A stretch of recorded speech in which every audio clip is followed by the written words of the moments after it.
බෝවන් අද අප උත්සාහ කරන්නේ බ්‍රිස්බේන් නුවර ශ්‍රී ලංකාරාමයෙන් ආශ්‍රිතව කෙරෙන ඉතාම වැදගත් සංස්කෘතික වැඩසටහනක් වන ප්‍රතිභා සන්ධ්‍යාව කියන වැඩසටහන ගැන අතීත තොරතුරු සහ වර්තමාන තොරතුරු කතා කරන එක. මේ වෘත්තාන්තයේ ඉතාම මනස්කාන්ත සිදුවීම නම් මෙය වසර 30ක අඛණ්ඩ ඉතිහාසයක් තියෙන එකයි. ඒක ලේසි පහසු ක්‍රියාවක් නෙවෙයි. විදේශ රටක මේ ශ්‍රී ලාංකික ජනතාව පන්සල කේන්ද්‍ර කොටගෙන මෙවැනි වැඩසටහනක් පවත්වාගෙන යනවා. මේ පුරෝගාමී සමාජිකයෙක් හැටියට මේ 30 අවුරුද්ද පුරාම ඉඳලා මේ අවුරුද්දේ ඒ වැඩසටහන සහභාගී වෙන දයා ගුණරත්න කියන ශ්‍රේෂ්ඨ චරිතය මා සමග ඉන්නවා මේ වෙලාවේ. දයා මම ඔබෙන් අහන මේ ප්‍රශ්නය අපේ පාඨකයන්ට පැහැදිලි කරන්න. කරුණාකරලා මේ වැඩසටහනේ ආරම්භක ඉතිහාසය ගැන ඔබේ අදහස් කියන්න. ඔව් එම ප්‍රතිභා සන්ධ්‍යාව පළවෙනි වරට බ්‍රිස්බන් වල වේදිකාගත වුණ 1990 සැප්තැම්බර් 23 වෙනිදා වෙස්ට් එන්ඩ් මයිග්‍රන්ට් රිසෝස් සෙන්ටර් එකේදී. ඇත්තෙන්ම මේක තියන්න අපිට එක හේතුවක් තමයි අපිට ඒ දවස් වෙනකොට මෙහි ස්ථාපිත සිංහල පන්සලක් තිබුණ නැති නිසා ඒ පන්සලක් ආරම්භ කිරීම සඳහා සෙනග ඒකරාශී කිරීමට හැකියාවක් තියනවාද? පන්සලක් ගෙන යන්න යම්කිසි සෙනග ප්‍රමාණයක් අවශ්‍යයි. ඒ අවශ්‍ය සෙනග ප්‍රමාණය අපිට එකතු කරගන්න පුළුවන්ද කියලා දැනගැනීමට තමයි මේ ප්‍රතිභා සන්ධ්‍යාව පළවෙනිවට තිබ්බේ. ඒකට අපි මුදලක් අය කරේ නැහැ. පොඩි හෝල් එකක 100ක් පමණ සෙනගක් තමයි සහභාගී වුණේ. ඉතින් ආරම්භය අන්න ඒ වගේ හොඳ පරමාර්ථයකින් වෙච්ච ආරම්භයක් තමයි ප්‍රතිභා සන්ධ්‍යාව. ඊට පස්සේ අපිට තේරුම් ගියා දැන් සෙනග ගොඩක් අපිට ඉන්නවා පන්සලක් පටන් ගත්තොත් අසාර්ථක වෙන්නේ නැති බව. ඒ අනුව ශ්‍රී ලංකා බුද්දිස්ට් මොනාස්ට්‍රි කියන ඕගනයිසේෂන් එක රෙජිස්ටර් කරා 1990 දෙසැම්බර් 19 වෙනිදා. දැන් මෙතෙන්දි මට වැදගත්ම කාරණයක් කියන්න තියෙනවා. මොකද මේ සරච්චන්ද්‍ර මහත්මයාගේ තිබිච්ච නායකත්වය, මේකට තිබිච්ච මාර්ගෝපදේශය. මම කැමති මේ වෙලාවේ මේ සරච්චන්ද්‍ර මහත්තයාගේ සම්පූර්ණ නම කියන්නේ කොයිද? සම්පූර්ණම RKDS සරච්චන්ද්‍ර. ඒ වගේම එම මහත්මයාගේ නෝන මහත්මයා විනිතා සරච්චන්ද්‍රත් ඉතාම උනන්දුවෙන් මේ වැඩ කටයුතු වලට අපිට ලොකු උපකාරයක් වුණා. එතකොට ශ්‍රී ලංකා බුද්දිස්ට් මොනාස්ට්‍රි අපි ඕගනයිසේෂන් එක හැදුවට මොකද අපි ඇත්තෙම පවුල් 5යි මේකට හිටියේ මුලදිම. අපිට ස්ථානයක් තිබුණේ නැහැ. ස්වාමීන් වහන්සේ කෙනෙක් හිටියේ නැහැ.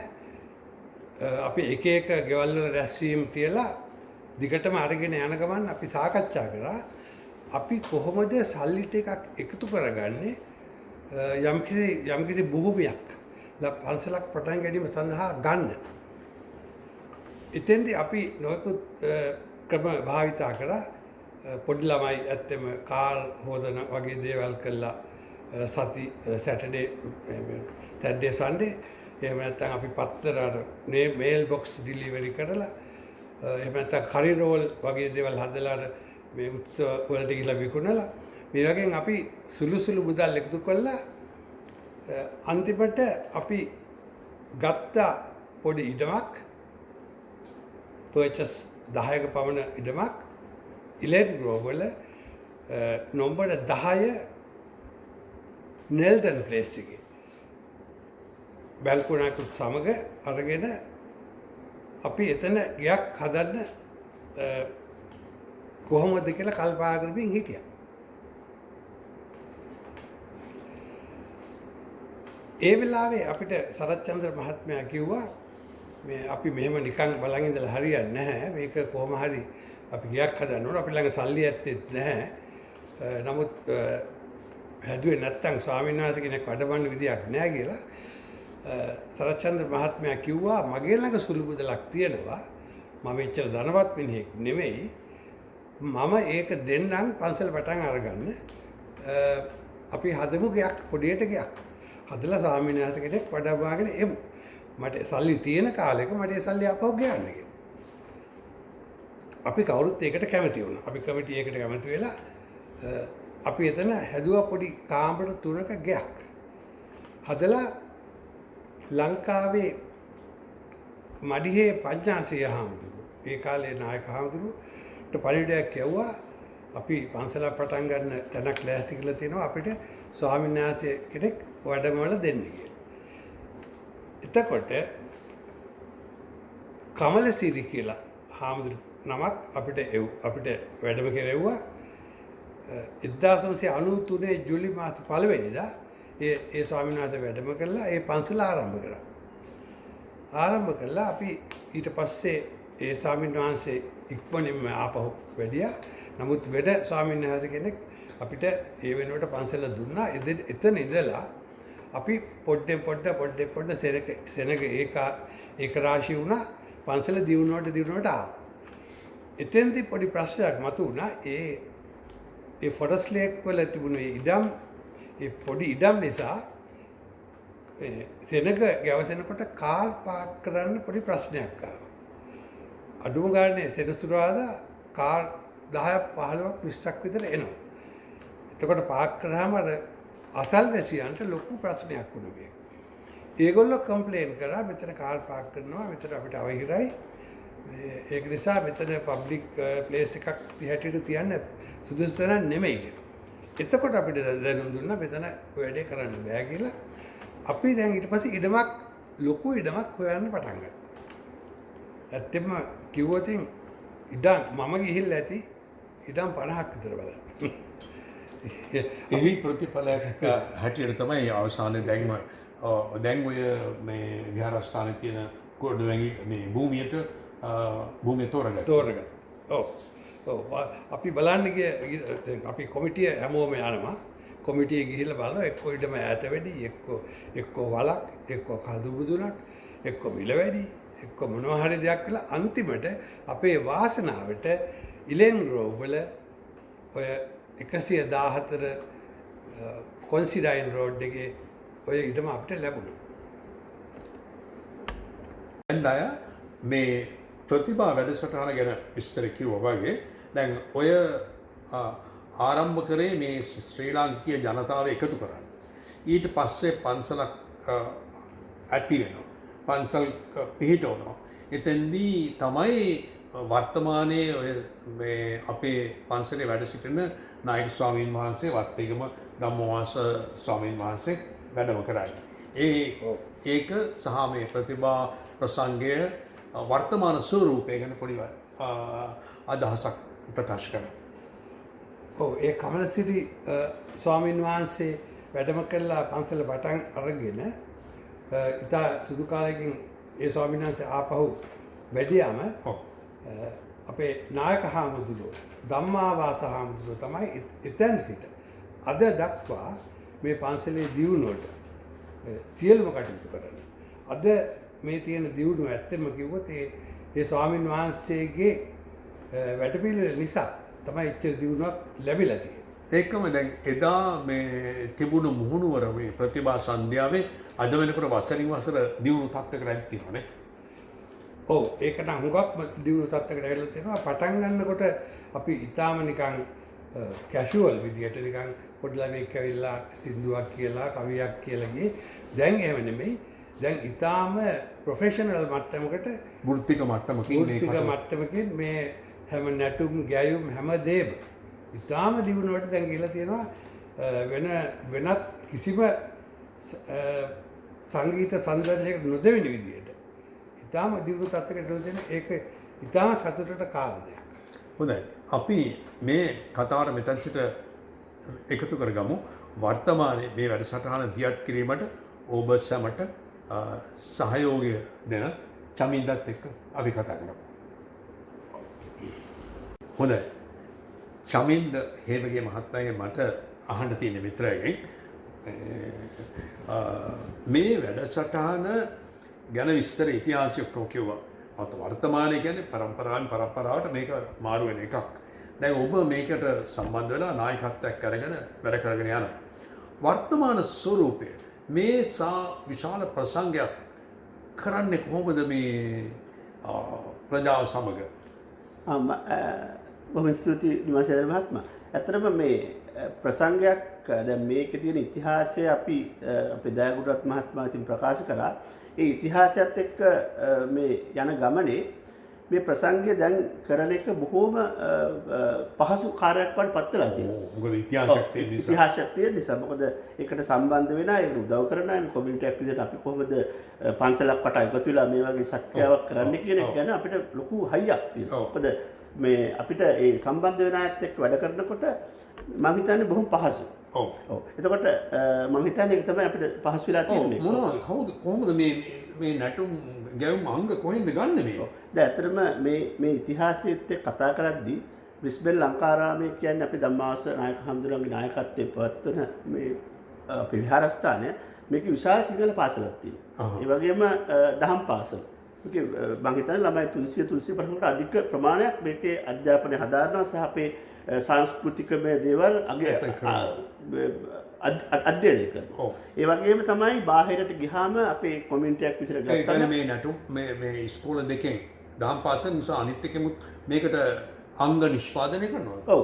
ඒකේ ඉන්න ආචාර්ය මණ්ඩලය ඒ වගේම ස්වාමින් වහන්සේලා මේකට ලොකු දායකත්වයක් දීලා මේ ළමයිව යොමු කරලා ඒ ළමයිව තමයි අපි ප්‍රධාන වශයෙන් මේ ප්‍රතිභා සන්ධ්‍යාවට ස්ටේජ් එකට ගන්න. හරි. එතකොට දැන් මේකේ අංග කීයක් විතර තියෙනවද මේ උත්සවයේ වැඩසටහනට? අනිත් අංග මොනවද ලබා ගන්න? මොනවද අංගවල ස්වභාවය? ඔව් 30 වෙනි ප්‍රතිභා සන්ධ්‍යාවට අපි අංග 24ක් තියෙනවා. අපිට ඇත්තටම මේක තෝරගත්තේ බොහොම තරඟකාරී ස්වභාවයකින්. මොකද අපේ කොමියුනිටි එකේ අපේ ශ්‍රී ලංකන් කොමියුනිටි එකේ තියෙන දැන් තියෙන අවස්ථාත් එක්ක බලනකොට අපේ විශාල කලායතන සංඛ්‍යාවක් තියෙනවා. අපේම සහෝදර මොනවද මේ කලායතන වලින් කරේ? කලායතන වලින් කරන්නේ අපේ ඇත්තට උඩරට පහතරට සබරගමු ඒ දැටුම් සම්ප්‍රදායන් මේ ළමයින්ට හදාරන්නේ. ඒක මේ තරම් මේ ඔක්කොම දේවල් කරන්න කොයිතරම් ප්‍රජාවක් මේ නගරේ ඉන්නවා? මේකේ 11000 12000 විතර අපේ ශ්‍රී ලංකන් ප්‍රජාවක් ඉන්නවා. එයාලගේ ඇත්තටම බලනකොට අපිට තියෙන විශේෂත්වය තමයි මේකට අවුරුදු ගාණක් තිස්සේ ස්වේච්ඡාවෙන් මේකට සේවය සපයන ආචාර්යවරු විශාල ප්‍රමාණයක් මෙයාවට අපිට ඉන්නවා. ඒත් ඒගොල්ලන්ගෙන් අපිට මේකට යෝජනාවක් විතරයි කරන්න තියෙන්නේ. ඒගොල්ලෝ සියල්ල සංවිධානය කරලා ඒ සියල්ලම සංවිධානය කරලා අපිට තියෙන ස්ටේජ් එකක් හදලා දෙන්න ඒ ළමයිව ගිහිල්ලා ස්ටේජ් එකේ ඉතාම සුන්දර. ඒතර මේ බොහොම ආශාවෙන් කරන්නේ විශේෂයෙන්ම මේ පන්සල ශ්‍රී ලංකාරාමයේ ප්‍රවර්ධනය සඳහානේ. ඇත්තෙන්ම මේ ප්‍රතිභා සන්ධ්‍යාවෙන් ඒ ලැබෙන සියලුම ආධාර මුදල් මේ වෙනකොට ඒ පන්සලේ නඩත්තුව සඳහා තමයි යොදවන්නේ. සම්මත මේ වගේ ප්‍රසංගයක නිකන් දැනගැනීමට කියන්නේ අපේ විශේෂයෙන් ශ්‍රී ලංකා ප්‍රජාව මේක ශ්‍රවණය කරනවා. ඒක අයට මේකට තවත් දායකත්වයක් වෙන්න. මේ වගේ වැඩසටහනක් තුලින් දල වශයෙන් ඇස්තමෙන්තු ගත ආදායමක් ගැන මතක් කරගන්න. ඇත්තටම මේක අපිට අවුරුද්දෙන් අවුරුද්ද බලනකොට අපේ ඒ පන්සලට ලැබෙන ආධාර මුදලේ වැඩිවීමක් තමයි තියෙන්නේ. මේකට ආධාර කරන විශාල පිරිසක් වෙනවා. ඒ වගේම තමයි අපේ ලාංකික ව්‍යාපාරික ප්‍රජාව. ඒගොල්ලෝ අපට දෙන දායකත්වය අනුග්‍රහය දෙන එක මහා විශාල අනුග්‍රහයක්. ඒ වගේම තමයි මේ අපේ ක්වීන්ස්ලන්ත රජය. ඒ වගේම තමයි අපගේ බ්‍රිස්බේන් සිටි කවුන්සිල්. ඒ ඔක්කොගෙම සියලුම එයාලා මේ ආධාර අපිට ලබා දෙනවා පන්සල වලින්. බොහොම හොඳ සත්ක්‍රියාවක් කරන මේ ක්‍රියාව තුළින් ශ්‍රී ලාංකීය ප්‍රජාව පෝෂණය කිරීම සමස්තයක් වශයෙන් මානව වර්ගයාගේ යහපත වෙනුවෙන් කරන මේ ක්‍රියාවට අද අදහස් දැක්ව දයා ගුණරත්න මහත්මයාට චමින්ද හේවගේ මහතාට අපේ ස්තුතිවන්ත වෙනවා. ඔබේ මේ වැඩසටහන සපුරා සාර්ථක වේවා කියලා ප්‍රාර්ථනා කරනවා. බොහොම ස්තුතියි. සුභාසනයි. ප්‍රතිභා සන්ධ්‍යාව ගැන කතා කරන විට තවත් අමතක නොකළ හැකි නමක් තියෙනවා.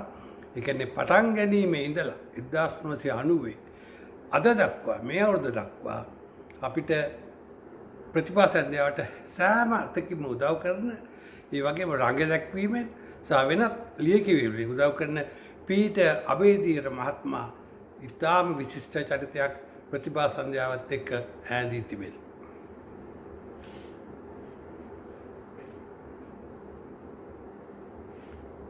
දාස් 992 ප්‍රතිභා වෙනුවෙන් නිකුත් කළේ මෙන්න මේ වගේ දැන්වීමක්.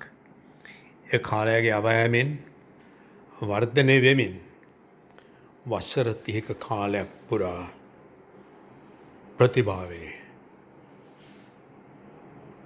ප්‍රභාෂ්වරය